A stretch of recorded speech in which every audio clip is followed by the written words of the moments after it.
do have our seminar today. It's all about the basics of BLS, which is basic life saving. And actually, he is an EMT, that's emergency medical technician. Okay, he's also a coach. Okay,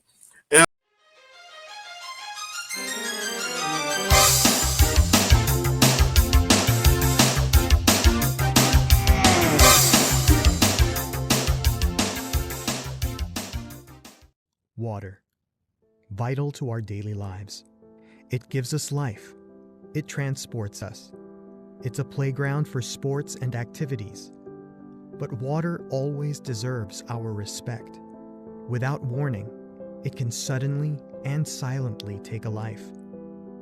Drowning is the process of respiratory impairment caused by immersion in liquid. Once started, death or serious injury is the only outcome if the event is not stopped within minutes. 23,000 people fatally drown in the WHO European region each year. 63 people every day, 3 people every hour. In so many ways, drowning is both a silent and a hidden killer. But for those who survive, the respiratory impairment can result in serious and lifelong brain injuries. Drowning has a significant impact across different age groups. It is the second leading cause of fatalities in children aged 5 to 14. 3 of every 4 people drowned is aged over 30. 1 in 4 is aged over 60. In terms of gender, 4 times as many males drown compared to females. So how do we prevent drowning?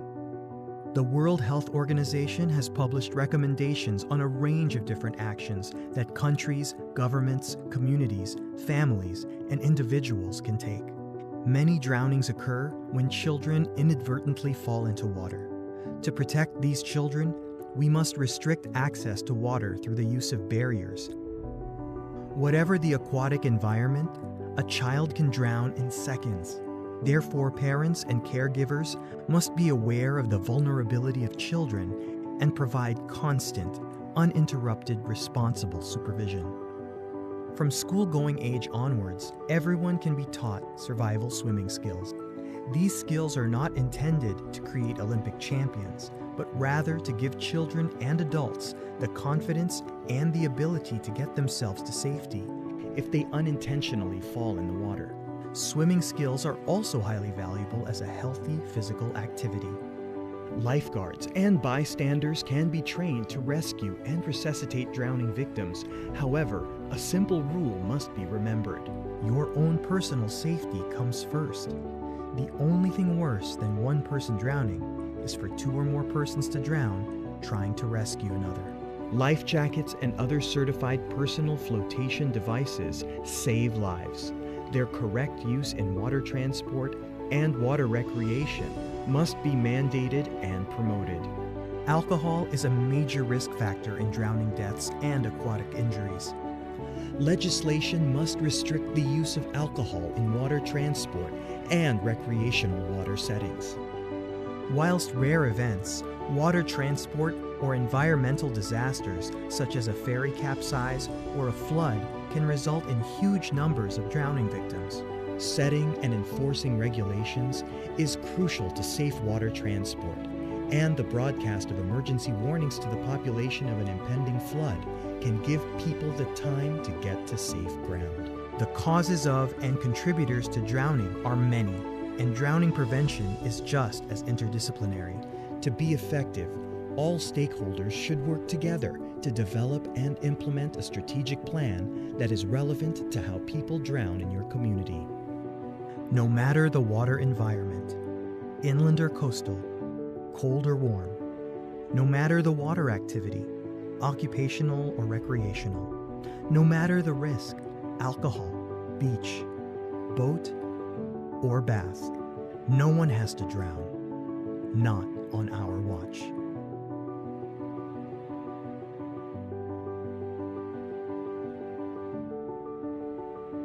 We recommend in the Filipino Saving Society and also for the international activity. Please invite your students to also to learn swimming because swimming is a really a life-saving skill. Not only it is fun, but it's a real life saving skill. Especially we are near a lot. Now, for next slide, my dear coaches, we will tackle about our international first aid and also the basic life support. This presentation is of mixed ideas from other organizations like Philippine Health Saving, from Philippine Red Cross and American Red Cross or the World Health Organization. This presentation it will make you more ready in any sports related activities or injuries. Okay, next slide, please, Coach Mark. Okay, guys, my name is Mark Pabersena. I am an emergency medical technician and the head coach founder of the Caesar Benz Swimming Team and School, a Philippine life saving instructor, all special swim and survive and resuscitation and emergency care, aquatic lifesaver level 7, resuscitation and emergency care certified, tactical and emergency casualty care provider. I am also a tactical medic, and I'm a safety officer and a psychological first aider. Now, before we will start, I would ask you a question. What is first aid? Anyone who can comment in the chat asks what is first aid for you? What can be present the next slide, please? To anyone, Richard, what is first aid for you?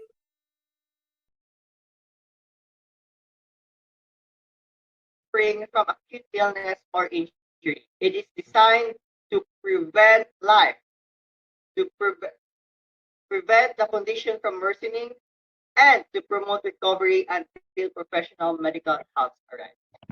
Coaches, from the word to prevent life.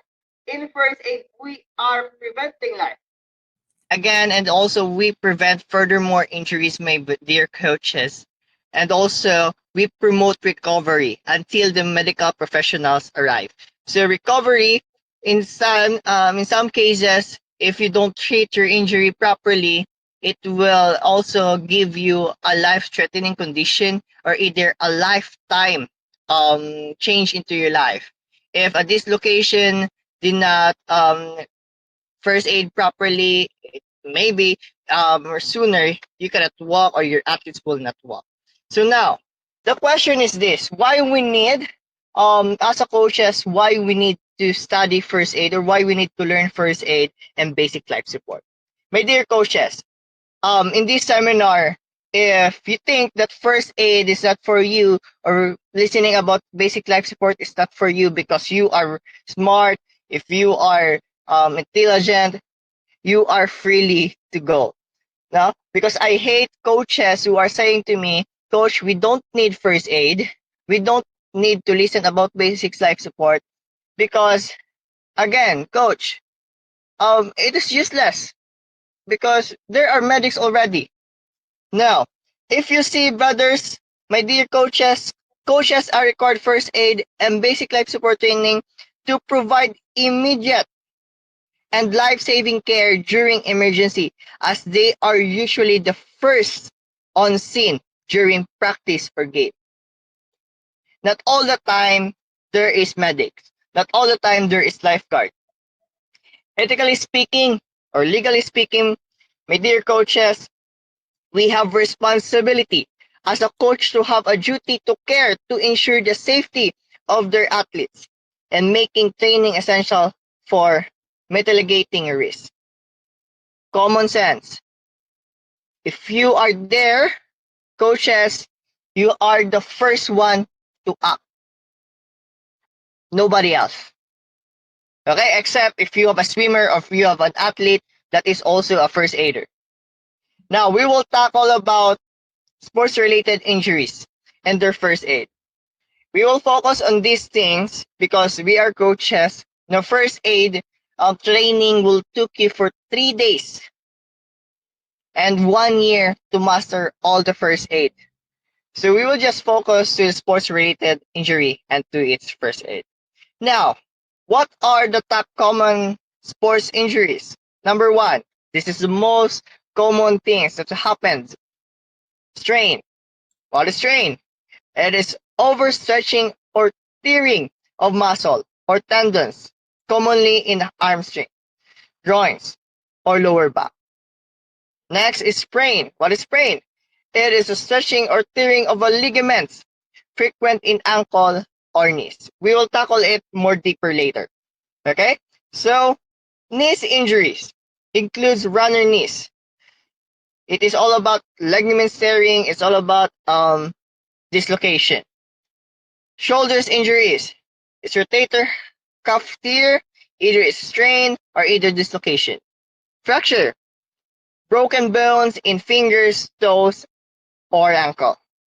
Concussions is a brain injury from a direct blow or fall. It's commonly in contact sports like boxing or either rugby or what. Okay.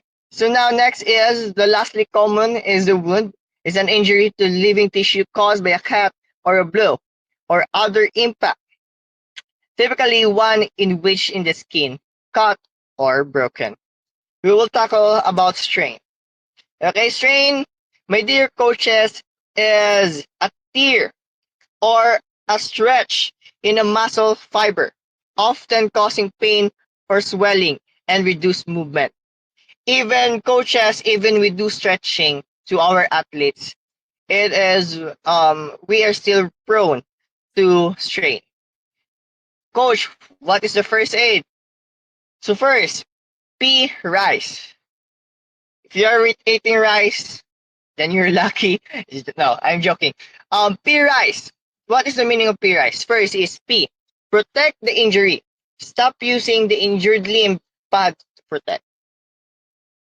Coaches, if your athlete is suffering to a sprain, please refrain them in standing up and to walk. Okay, we need to protect the injured part. Next is rest the injury. Okay, don't move the injury furthermore.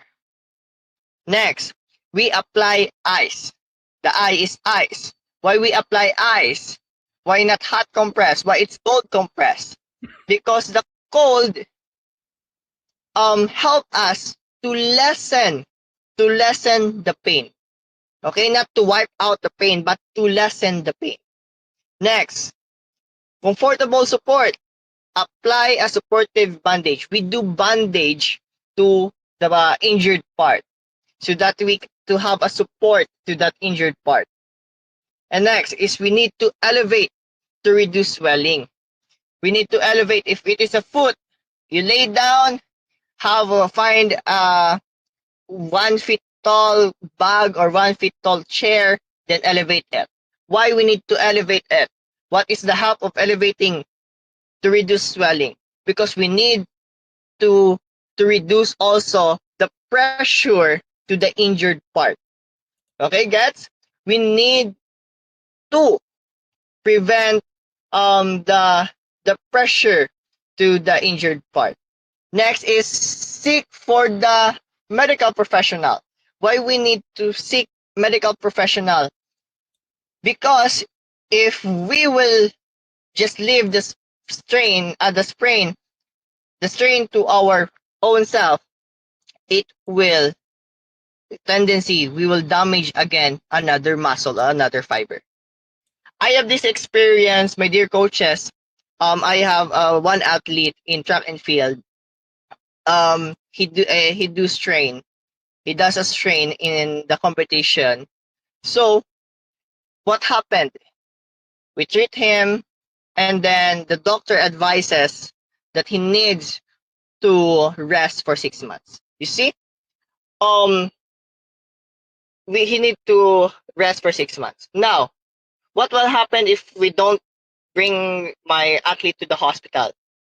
Tendency, my athlete could not walk for his whole life because of that, just a little injury, because his hamstring popped. Okay, the fibers into his hamstring has been cut in running. Okay, so now next, what is the sprain? We will talk about sprain. It is a tear or a stretch in a muscle fiber, often swelling and reduced movement. So sprain, otherwise I've corrected it. Sprain is all about the ligaments. Okay, it's all about the ligaments. It's all about the joints. Okay, it's a tear of a joint. Now, so the first aid of the strain is still a rise. We need to protect. We need to rest it. We need to put an ice pack of it, and then we need to um, support it with our bandages and also to elevate it to reduce pressure. If 2 to 3 days, no, this is not a really a crucial thing. But if 2 to 3 days, if there is no progress, please seek for medical professionals' help. Why? Because there are tendency that 2 to 3 days that injury, maybe there is a small dislocation, or there's a really a dislocation, or either there is a small fracture in it. Okay, so what is the difference of strain and a sprain? So again, strain is about the tendons or the muscles. If you can see the slides, and sprain is all about the ligaments. It's all about the joints. Okay, so now the next slide will show you the video of how to bandage our joints or a strain.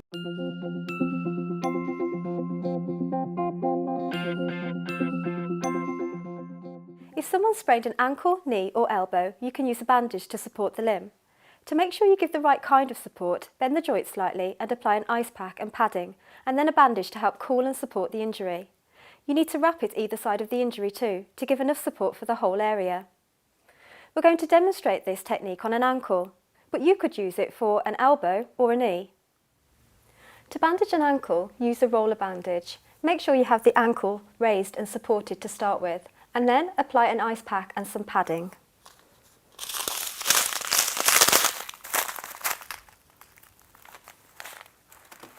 Using the roller bandage, start with the tail and put it to the inside of the foot, and then wrap it around 1.5 times just to make sure that it doesn't come off.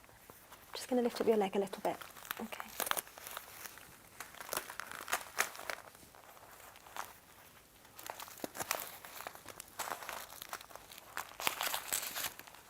It's important to bandage from the toes to the knee because you need to make sure that you cover from the joint before to the joint after the injury site, and then just keep on going around and around.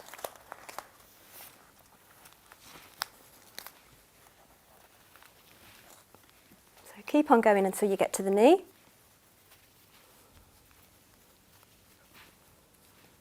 And then if you can, wrap the bandage around twice when you get to the knee, and then just pin it in place.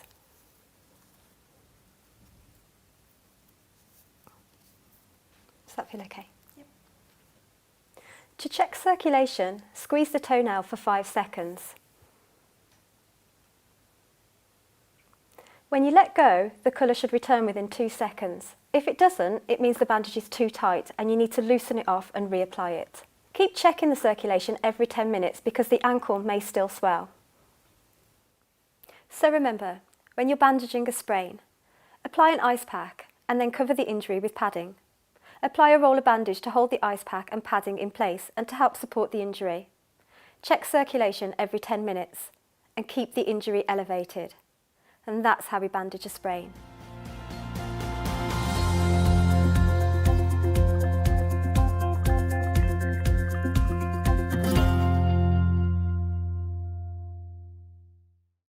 Okay, so today we're going to be showing you how to splint a knee injury. So the first thing to do is to make sure you have the right equipment. So we have 2 long boards, and then we have 3 triangle bandages that we're going to use.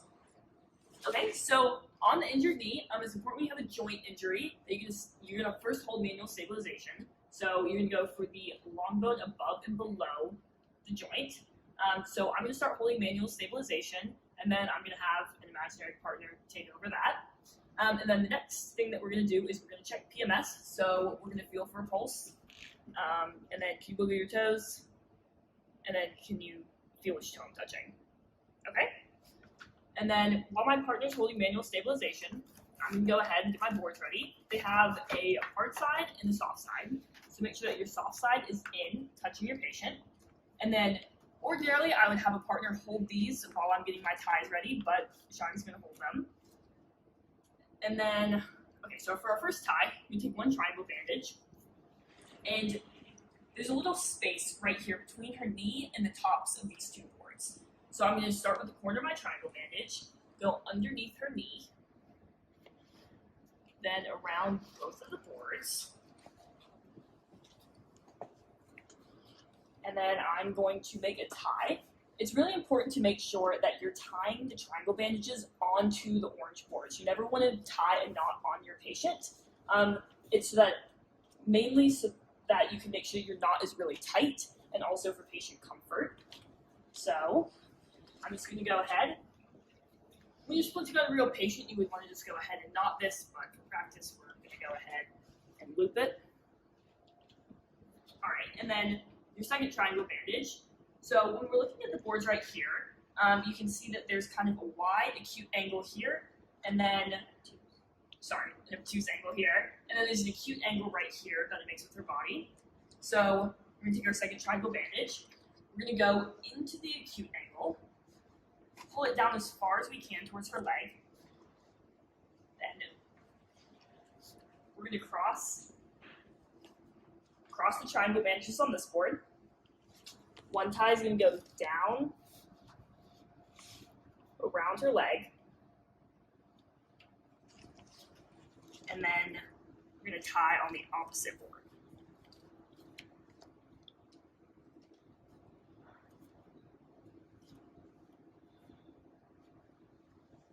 And then we're going to do the same thing for the third tie.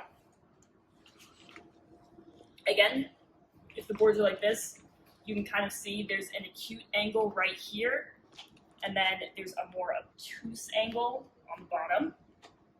Right in. Okay, so we're going to go underneath the two orange boards, go up towards her leg,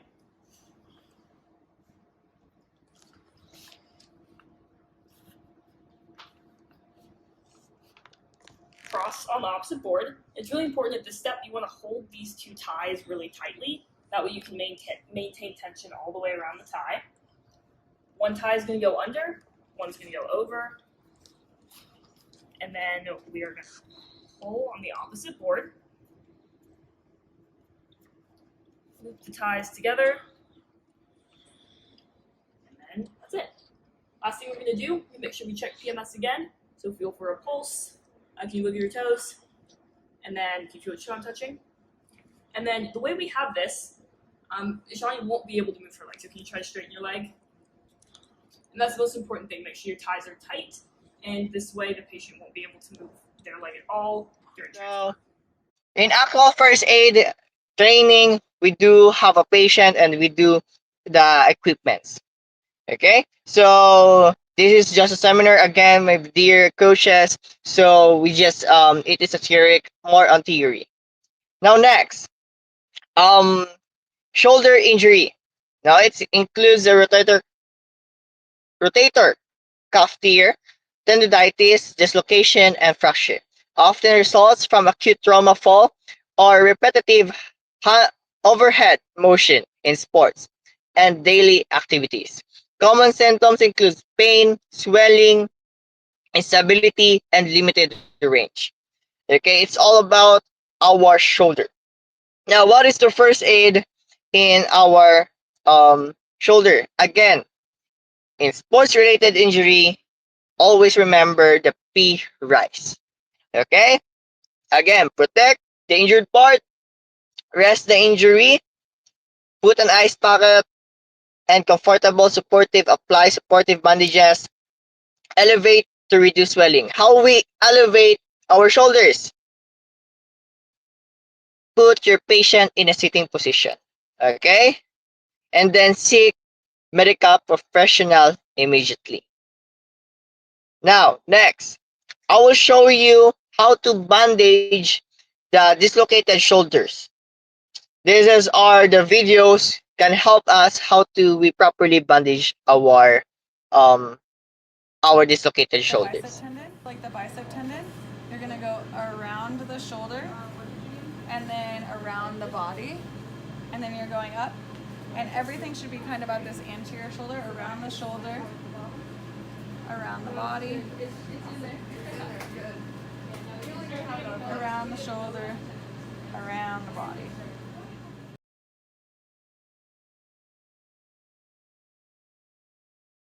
In this section, you will see the step-by-step application of 3 slings used for arm and shoulder injuries. All 3 of these slings are applied to the patient to support and secure the limb. The first sling to be demonstrated is the arm sling. It is for wrist and forearm injuries.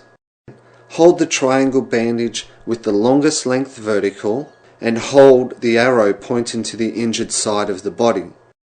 Lay the sling over the patient's body, aligning the arrow tip with the height of the elbow.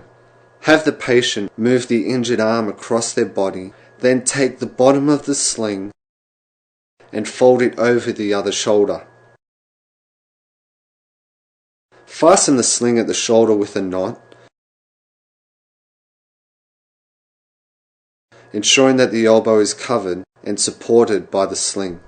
This can be done with a safety pin or another knot. Okay, so that is the 3 types, my dear coaches, of how we bandage our dislocated shoulder. Okay, first is using the elastic bandages, and then the second thing is using our triangular bandages. So if you have available triangular bandage, and use your triangular bandage. If you have available elastic bandage, and use your elastic bandage. Okay, now next, for our next injury, okay, it's a fracture. So fracture is a complete or a partial break to the bone, often causing severe pain, swelling, bruising, and deformity. Guys, this is usually happens to a contact sports, the fracture, especially in football or taekwondo, aikido, and other contact sports. Now, what is the first aid of a fracture? Now, the first aid of fractures, guys, if there is a bleeding, then first stop the bleeding. Next is we apply, we need to stabilize our injured part or the fracture. So we need to put splint. Okay, we need to put splint under. Why under? Under the injured part, not like we are putting a sandwich. Okay, we need to put it under to support, to stabilize our fracture, and then put an ice pack not directly to your injured part. Okay, either it is in the side. And guys, if you wrap or you knot your splint, please do not put it directly to your injured part. Okay, please put a 3 inches or a 2 inches distance from the injured part. Okay, so now next is bring your patient to the hospital. Again, please bring your patient to the hospital. Okay, next injury is a concussion. It is all about a great impact to your head, especially to your brain.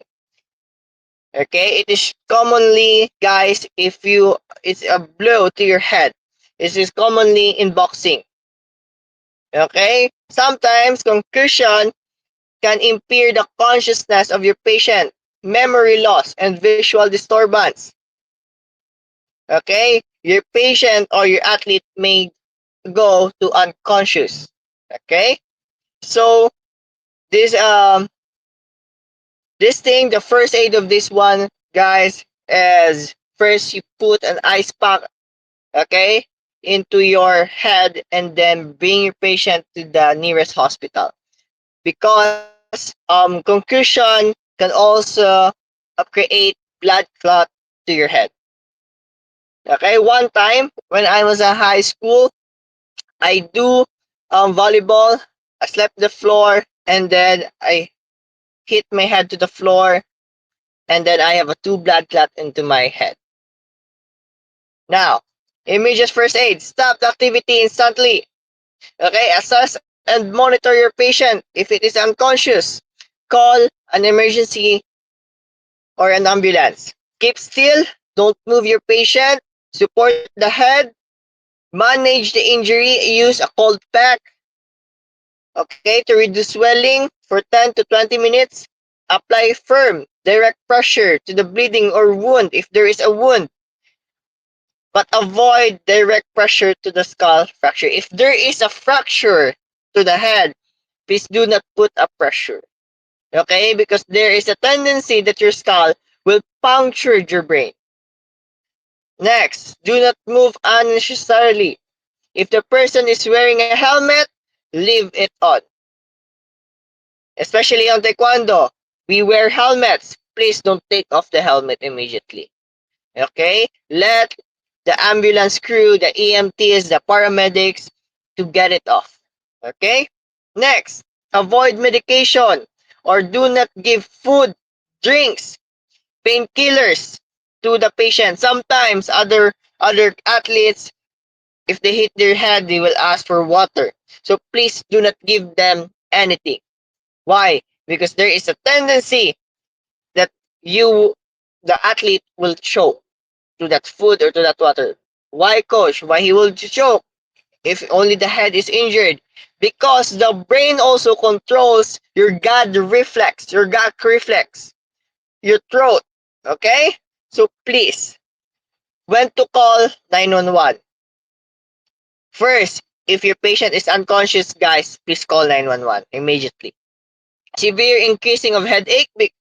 This happens if there is a cranial pressure inside the brain, repeated vomiting, and severe nausea. Guys, there is a tendency that your patient is experiencing bleeding into his brain or either blood clot. Okay? Slur of speech, confused and unusual behavior. Um Here, why they are confused?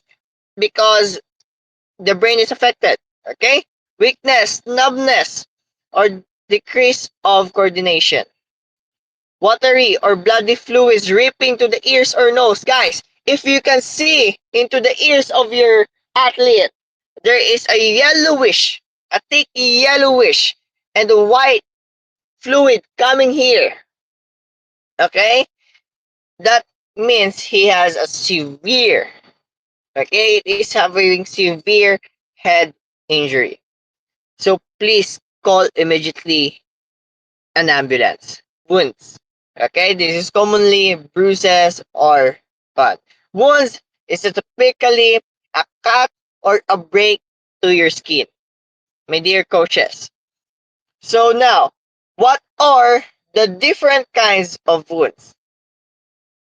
Okay, so we have the types of different wounds is open and closed.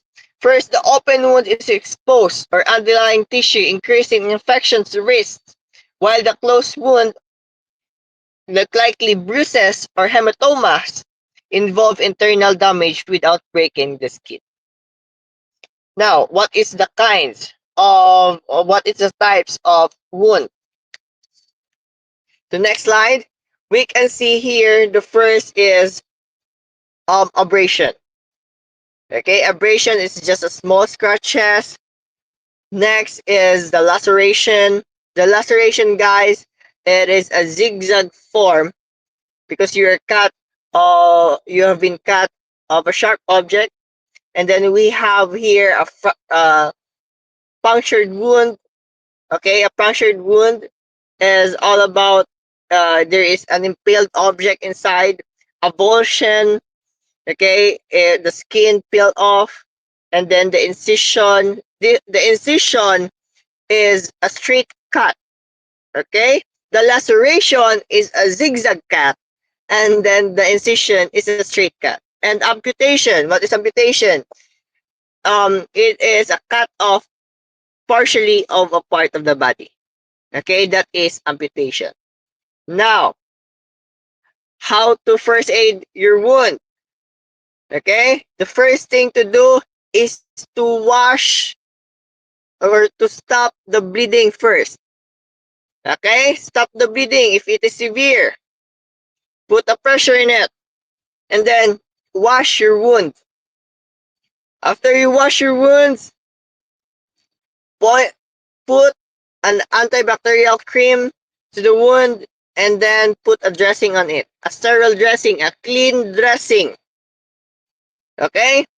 And then pack it up. Okay? Change it every day. Again, guys, stop the bleeding first. Rinse it to the wound. Apply antibacterial cream. Cover it with a clean bandage or a dressing and then change it every day.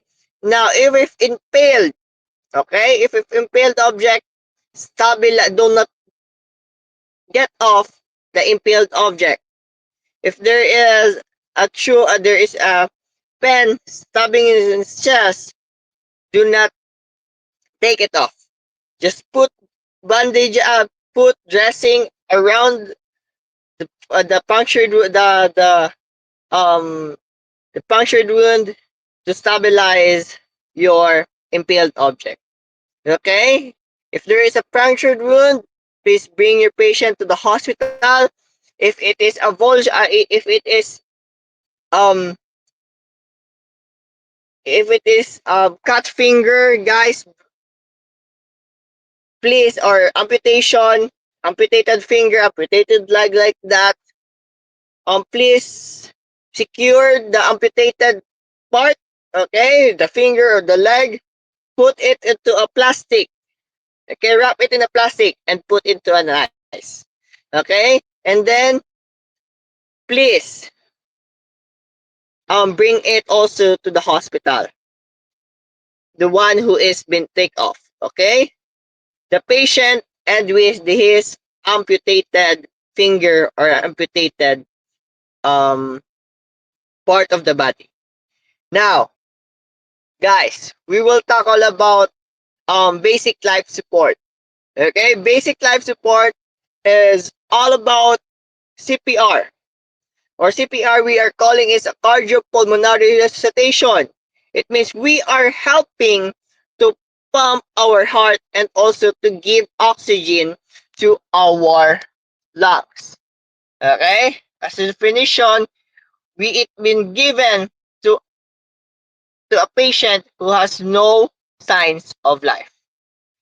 Okay, we do 30 30 compression, 2 ventilation for 5 cycles.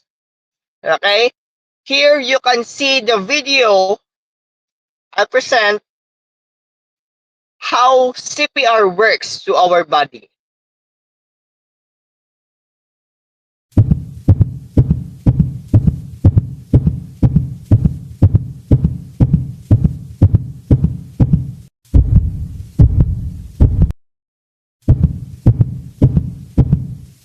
We are pumping, we are helping the heart to pump and circulate the oxygenated blood to your patient.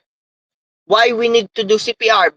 Guys, 7 minutes without oxygen to the brain, your brain will die. Okay, that's why we do CPR. Now, when to do CPR? In the Philippine Life Saving or the International Life Saving propose much more easier emergency plan, that is the DRSABCD. D. First, check the danger. What are the danger? Water, electrical, fire, and then the rays of the sun, that is also a danger. Coaches, if you are not safe, please do not engage. Okay? Safety yourself first. There is nobody will help to the patient if you yourself is not safe. Okay? If we can get the danger away from our athletes, we will take it off. If there is if the danger is water in the swimming pool, then let us get our athlete first from the water. Okay? Now next, R, check for the responsiveness of your athlete or your patient by calling. Can you hear me? Okay? Can you hear me? Open your eyes. What's your name? Can you squeeze my hands? We are checking the 5 senses of our athletes. If it is operating, okay, remember the cow, C-O-W-S. C-O-W-S. C for can you hear me? O, can you open your eyes? W, what's your name? S, squeeze my hands. Other, to the world, to the American Heart Association, they are calling it, hey, hey, can you hear me? Hey, hey, can you hear me? Okay? If the patient or your athlete has no response, please call immediately an ambulance. Okay? Or please, you tell to your assistant coach, you tell your athletes, your parents, please call an ambulance. Okay? So now, you already called the ambulance. D, R. Okay, you are now safe. That is D. Checking the danger. R. Okay? So we check already the response. We already send help. Okay? Now next, A. We will check the airway of our patient. We need to have a healthy chin lift. Okay, we are doing this one. This is a pistol grip you put over here, and then your other hand is over here as a head. Okay, and then we will tilt it. Open the airway of your patient. Check if there is any obstruction, if there is any foreign object. A teeth, a tongue, a gum. Okay, and then we will do finger sweep. We will get it out. Okay, so that our airway is clear. Now, after the airway is clear, check the breathing of your patient. Either you look, listen, and feel by doing this into your cheek, or either you will put your back of your palm here, and then you put your other hands over here, okay, at your abdomen, and then count for 10 seconds by counting 1001, 1002 until 1010. Okay? So as we check the breathing, if there is no breathing, guys, please proceed immediately to CPR. Coach, why we don't check the circulation of our patient, the pulse of our patient? If the patient stop breathing, it is understandable that the heart and the lungs stop operating. Okay? There is some that there is still a small pulse because the blood is still going to our body, but our heart is now already stopped. Okay? You can still feel a small pulse. Okay? It is a weak pulse. So that weak pulse, we need to pump the heart of our patient so that we can strongly circulate the blood to the body of our patient. Now, how to CPR? Again, 30 compression. Put your hands over here, the center of our chest.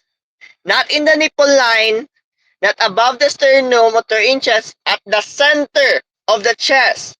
Expose the chest, everyone. Expose the chest of your patient. Coach, the question is, our patient or my athlete is a girl and I am a guy. What is more important? Giving him a CPR or have a malice into your mind? Okay, expose the chest of your patient. Find that center. Put your palm over here. Okay, put here. This is part of your palm. Put it here. It's to the center.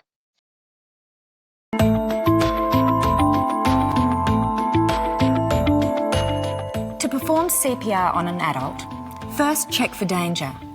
Are you or the casualty in any immediate danger? If yes, then remove the danger. But if that's not possible, move the casualty.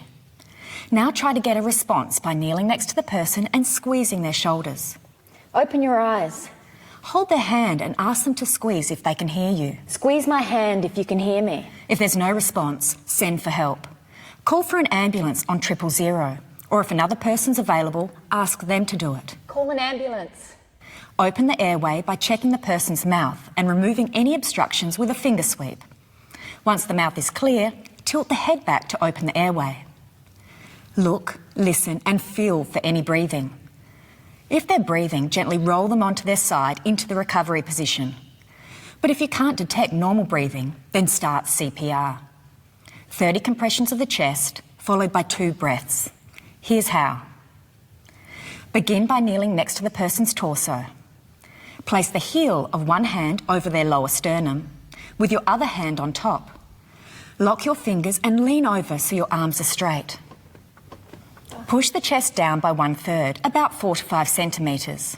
Now do 30 compressions in time with the flashing indicator on your screen. Count out each compression until you reach 30. We'll wait while you do that.